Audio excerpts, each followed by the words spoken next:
बच्चों की कॉपीज़ में जो गलतियां निकाली जाती हैं, इसका क्या मकसद है कि क्रॉस करने से बच्चे ने अपने सही काम पे फोकस नहीं किया।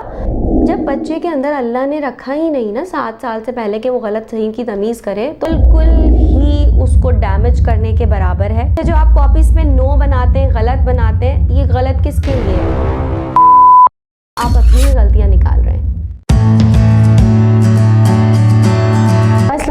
दिस इज़ सना शोएब। आपके बहुत सारी मेल्स आती हैं, क्वेश्चंस आते हैं। जैसे कि क्वेश्चन आया था कि बच्चों की कॉपीज़ में जो गलतियां निकाली जाती हैं, इसका क्या मकसद है। आई अंडरस्टैंड कि ये सवाल इसीलिए किया गया है कि पेरेंट्स को ये नहीं अच्छा लगता। देखिए, बच्चों की गलतियां निकालना बिफोर 7 ईयर्स बिल्कुल ही उसको डैमेज करने के बराबर है और इसका कोई आपको आउटकम नहीं आने वाला। अच्छा, अक्सर टीचर्स और स्कूल और सिस्टम ये कहता है कि ये हम पेरेंट्स के लिए दे रहे हैं, तो पेरेंट्स के लिए अलग डायरी है ना, नोटबुक है ना पेरेंट्स के लिए, तो आप उस पर काम कीजिए। देखिए, बच्चों के लिए जब मारिया मोंटेसरी की थ्योरी तो ये है कि नो रिवॉर्ड नो पनिशमेंट। बच्चों के लिए सबसे बड़ी खुशी उनकी इनर सेटिस्फैक्शन है। देखिए, इसको इस तरह अंडरस्टैंड करें आप कि अगर एक शख्स बीमार है, फॉर एग्ज़ाम्पल वो 1 महीने से बेड पर है, तो उसके लिए सबसे बड़ी खुशी क्या होगी कि वो किसी पार्क में बहुत ही खूबसूरत जगह पे जाए और वहाँ पे लंच करे और घूमे फिरे। नहीं, उसके लिए सबसे बड़ी खुशी ये होगी, सेटिस्फैक्शन ये होगी कि वो इस बीमारी से सेहतयाब हो जाए और वो नॉर्मल लोगों की तरह काम करने लगे।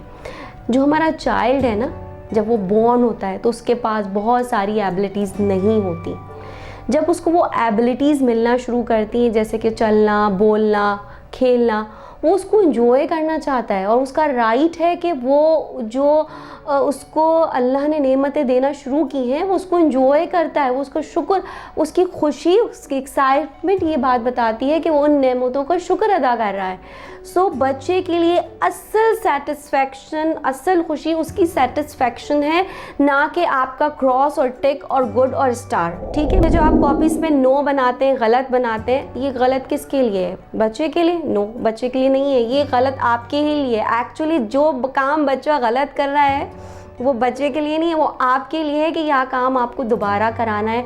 अगर वो जिस मेथड से आज आपने सिखाया है, इस मेथड से बच्चा नहीं कर पा रहा, फॉर एग्जांपल आप एडिशन सिखा रही हैं और इस मेथड से आज बच्चे ने एडिशन सही नहीं किया, इट्स मीन ये वर्क बच्चे के लिए नहीं है कि वो एडिशन सीख के आए, ये वर्क आपके लिए है कि आप उसके लिए कल कोई और मेथड, कोई और मटेरियल डिज़ाइन करें और उसको किसी अलग मेथड से एडिशन करवाएं। क्योंकि अर्ली चाइल्डहुड की एजुकेशन का एक की पॉइंट ये है जो मैं आपको देने जा रही हूँ कि इसमें कोई भी टॉपिक मिसिंग नहीं होता। अगर बच्चा राइटिंग पे नहीं आ रहा, you have to teach him writing. अगर बच्चा रीडिंग नहीं कर रहा तो आपको रीडिंग लाजमी सिखानी है। अगर बच्चे को कोई एक टॉपिक नहीं आ रहा तो आपको कंटिन्यूस एफर्ट करते हुए उसको वो मेथड सिखाना है, बिकॉज़ ये फाउंडेशन का टाइम है। इसकी मिसाल ऐसे है कि अगर आप कोई एक बिल्डिंग बनाते हैं और उस बिल्डिंग में किसी एक पार्ट में आप अच्छा मटेरियल नहीं डाल रहे, तो उस एक वीक पार्ट की वजह से आगे जाकर जब उस पर पूरी बिल्डिंग बनेगी तो वो बिल्डिंग गिर जाएगी। यहाँ पे आप कोई भी टॉपिक ड्रॉप नहीं कर सकते। तो वो जो गलतियाँ आप कॉपीज़ में निकाल लें ना, वो अपनी एक डायरी बना लें जिसमें आप लिखें कि आज मेरा स्टूडेंट है जिसने इस पेज पे ये काम गलत किया, कल मुझे दोबारा कराना है। ये काम बीइंग अ टीचर आपका होना चाहिए। इसी तरह पेरेंट्स के लिए ये है कि जहाँ वो गलत बिहेव कर रहा है, जहाँ वो आपको ओबे नहीं कर रहा, इट्स मीन कि उस बात को वो अभी अंडरस्टैंड नहीं कर पाया है। इट्स मीन कि जैसे अगर आप उसको कोई कमांड देते हैं और वो उसको फॉलो नहीं करा, इट्स मीन कि वो चीज़ अभी उसको अंडरस्टैंड करने में उसको प्रॉब्लम हो रही है, तो आपको उस पर वर्क करना है। ये सारे जो होमवर्क्स आप दे रहे हैं वो बच्चे के लिए नहीं है, वो एडल्ट के लिए हैं। आप एक्चुअली दोबारा कहूँगी कि आप बच्चे की गलतियाँ नहीं निकाल लें, आप अपनी ही गलतियाँ निकाल रहे हैं। वो तो अपनी गलती को भी इंजॉय करेगा, वो अपने सही पर भी खुश होगा। उसकी खुशी उसका इनर अर्ज है।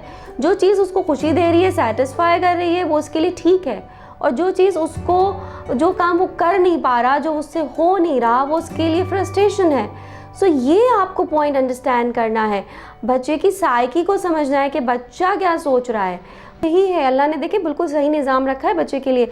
बच्चे को पता है कि कल मैं, जैसे कि एक बच्चा है वो कहता है कि जब वो बॉर्न होता है तो वो देखता है वो ले डाउन है और सब चल रहे हैं, फिर एक वक्त आता है कि वो करवट लेने लगता है, तो बच्चे के लिए उसका क्या अचीवमेंट है कि उसने करवट लेनी शुरू कर दी, वो उसी से खुश हो जाता है।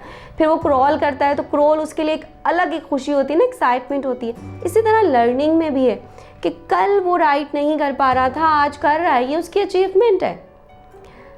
आपको इसी डायरेक्शन में सोचना है, इसी तरह काम करना है। अगर बीइंग अ एडल्ट आप इस पॉजिटिव अप्रोच के साथ चलेंगे, बच्चा आपको पॉजिटिव रिस्पॉन्स देगा।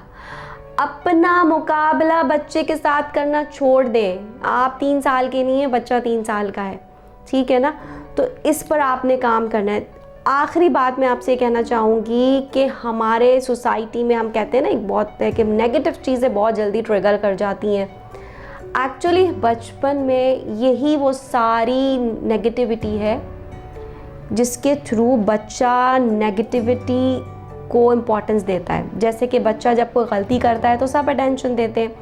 यानी आप समझें इस बात को कि कॉपी में अगर उसने 50 वर्ड्स लिखे हैं और 50 वर्ड्स में से, एक पेज पे उसने 50 वर्ड्स लिखे हैं और 50 वर्ड्स में से उसने 2 गलत लिखे हैं, तो कॉपी में उन 50 वर्ड्स पर टीचर ने उसे कुछ नहीं कहा, उन 2 वर्ड्स पर जो उसने क्रॉस बना दिया रेड, तो बच्चे की टेंशन कहाँ गई? साइकोलॉजिकली समझें, बच्चे की टेंशन कहाँ गई? उन 2 क्रॉस पे, जिसका अभी उनको मतलब भी नहीं पता कि क्रॉस क्या है। जस्ट उस सर्कल करने से, क्रॉस करने से बच्चे ने अपने सही काम पे फोकस नहीं किया, बच्चे ने उस नेगेटिव क्रॉस को नोटिस किया। उसको कुछ बच्चे तो उसको ये समझ लेते हैं, मेरा एक्सपीरियंस है कि यार मैं गलत करूँगा तो यहाँ टीचर मुझे क्रॉस देगी या कुछ उस पर काम करेगी। देखिए बच्चे के लिए सिंबल्स स्टार हो या क्रॉस हो या टिक हो, उनके लिए एक सिंबल है जिसके एक्चुअल मीनिंग अभी उसको नहीं पता। ये तो हम बताते हैं ना टाइम टू टाइम कि भाई स्टार बेस्ट होता है, टिक सही होता है और क्रॉस गलत होता है। जब बच्चे के अंदर अल्लाह ने रखा ही नहीं ना 7 साल से पहले कि वो गलत सही की तमीज़ करे, तो हमें उसको वक्त से पहले ये चीज़ इम्पोज नहीं करनी चाहिए। ये वो नेगेटिव बिहेवियर्स हैं जो कि उसको ये अर्ली चाइल्डहुड में स्लो उसके ब्रेन को ट्रेन कर देता है कि हमें नेगेटिव चीज़ पर ज़्यादा रिस्पॉन्स देना है, नेगेटिव चीज़ पे फोकस करना है। और यही वजह है कि हमारी सोसाइटी में नेगेटिव चीज़ें ज़्यादा ट्रिगर होती हैं एज़ कम्पेयर टू पॉजिटिविटी।